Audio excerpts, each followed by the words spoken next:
Megastar Shakib খানকে ঘিরে আলোচনা ও গুঞ্জনের শেষ নেই। বিশেষ করে ব্যক্তিগত জীবন ও প্রেম বিয়ে নিয়ে জল্পনা যেন সবসময় তুঙ্গে।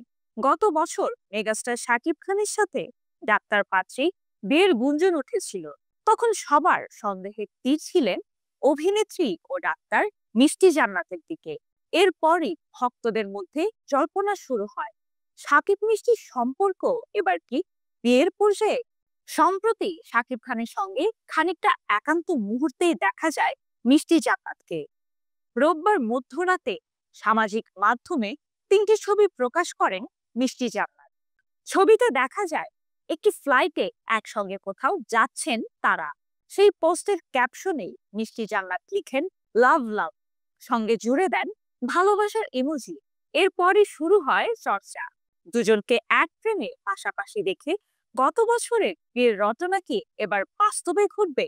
এমন প্রশ্ন থেকেই সোশ্যাল মিডিয়া সহ বিভিন্ন মাধ্যমে সমালোচনা শুরু হয়। দুই তারকাকে নিয়ে অনেকেই আবার বিয়ে পর্যন্ত গল্প সাজিয়ে ফেলেছে। অভিনেত্রী মিষ্টি জান্নাত সংবাদ মাধ্যমের কাছে সেলফির বিষয়ে স্পষ্ট করে জানান, শুধু সেলফি তুলেছি, আমরা যে দিনভর আড্ডা দিলাম এর কি হবে, কিছু একটা তো বটে, নইলে আমি কেন কলকাতায় আসবো। এখনই কিছু বলতে চাই না, সময় এলে জানতে পারবে। মিষ্টি জান্নাত চিকিৎসার জন্য মুম্বাই গিয়েছিলেন, সেখান থেকে কলকাতায় যান শাকিব খানের সঙ্গে দেখা করতে। তবে সেলফি পোস্ট করার পর বিভিন্ন খবর দেখে অনেকটাই বিরক্ত প্রকাশ করেন তিনি। ক্ষোভ প্রকাশ করেই মিষ্টি জান্নাত বলেন, কেউ কেউ নিজ করেছে, আমি নাকি দূর থেকে তাকে দেখে দৌড়ে গিয়ে অনুরোধ করে ছবি তুলেছি, আর সেই ছবি ফেসবুকে পোস্ট করে আলোচনায় থাকতে চেয়েছি। তিনি তো মেগাস্টার, তার ক্যারিয়ার 25 বছরে, আমার নিজের বয়স 27 চলে, আমি তো তার সঙ্গে ছবি তুলতেই পারি।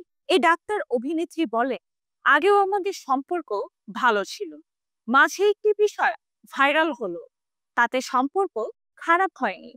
আপনারা চাইলে শাকিব খানকে জিজ্ঞাসা করতে পারেন, শুধু সেলফি দেখেই এমন সংবাদ করেন, অথচ আমরা যে সারা রাত আড্ডা দিলাম সেসবের কি হবে, তারপর ড্রাইভার যে আমায় বাসায় পৌঁছে দিল এর কি হবে।